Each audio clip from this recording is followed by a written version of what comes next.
जी, वृद्धा पेंशन कैसे उपलब्ध होगा? जैसे विधवा पेंशन हुआ, वृद्धा पेंशन हुआ, बहुत सारे लोग हैं जिनको ये सब चीज़ से वंचित हैं, लोग बनवाने के लिए दर दर भटकते हैं, इसके लिए थोड़ा समझाइएगा।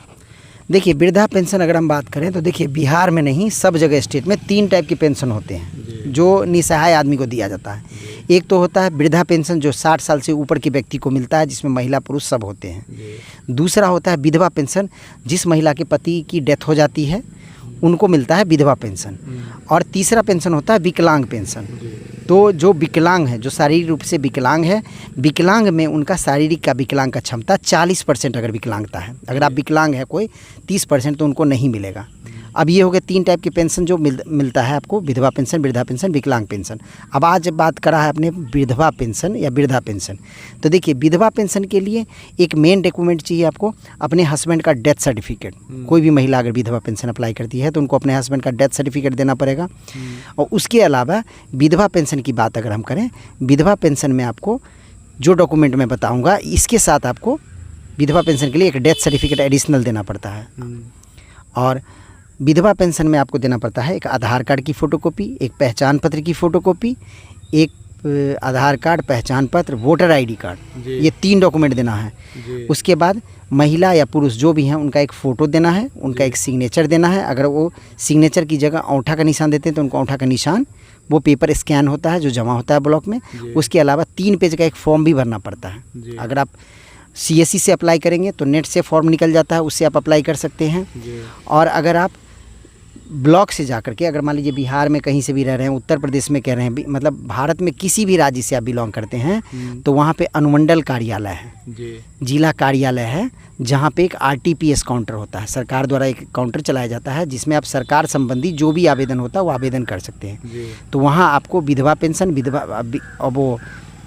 विधवा पेंशन और वृद्ध पेंशन दोनों का फॉर्म मिल जाएगा। वही फॉर्म भर के आपको वहाँ पे सबमिट करना है। आपका वहाँ पे अप्लाई करके एक रिसीट दे दिया जाएगा। और अप्लाई करने के 15 से 21 दिन बाद सरकार का ऑर्डर है जिसको चालू कर दिया जाता है, और उसके बाद आपका पेंशन आ जाएगा। अभी बिहार में पेंशन का कितना है? पहले तो 400 मिलता था, अब कितना है? पहले बिहार में 400 पेंशन दिया जाता था, अब बिहार में पेंशन के रूप में 1100 रुपये दिया जाता है। और अगर किसी का पेंशन आ रहा था, किसी कारणवश बंद हो गया है, तो उसको चालू करने के लिए उसको अपना KYC कराना होता है। विधवा पेंशन, विकलांग पेंशन, इस सब में एक सबसे बड़ा मैंडेटरी है, KYC करवाना होता है। और वो आदमी को हर साल कराना होता है। हर एक साल नवंबर से लेकर के दिसंबर, जनवरी में हर एक इंसान को जिसको भी पेंशन मिलता है, चाहे वो सरकारी हो, निजी हो, या सरकार द्वारा किसी योजना द्वारा पेंशन मिल रहा हो, हर एक साल उसको इसके लिए KYC करवाना होता है। KYC का मतलब होता है कि वो जिसको पेंशन मिल रहा है वो जीवित हैं कि नहीं, उनका एक जीवन प्रमाण पत्र इसको हम कहते हैं, तो वो भी बनाना ज़रूरी होता है। जो फिंगर से निकालता है पैसा उसको तो शायद नहीं बनवाना पड़ता है? नहीं, उसको भी बनाना पड़ता है। फिंगर से निकालना पैसा ये बैंक प्रोसेस है, जो बैंक आपको पैसा विड्रॉ करती है फिंगर से। इस बात से कहीं प्रमाण नहीं होता कि आप जीवित हैं। फिंगर स्कैनर जो है, इससे जीवित हैं तब तो फिंगर दे रहे हैं। नहीं, वो ठीक है, बट सरकार ने एक गाइडलाइन जारी किया है। अगर आप सरकारी पेंशन लेते हैं तो जीवन प्रमाण एक वेबसाइट है गवर्नमेंट का, जीवन प्रमाण .gov.in, आप चेक कर लीजिए गूगल में।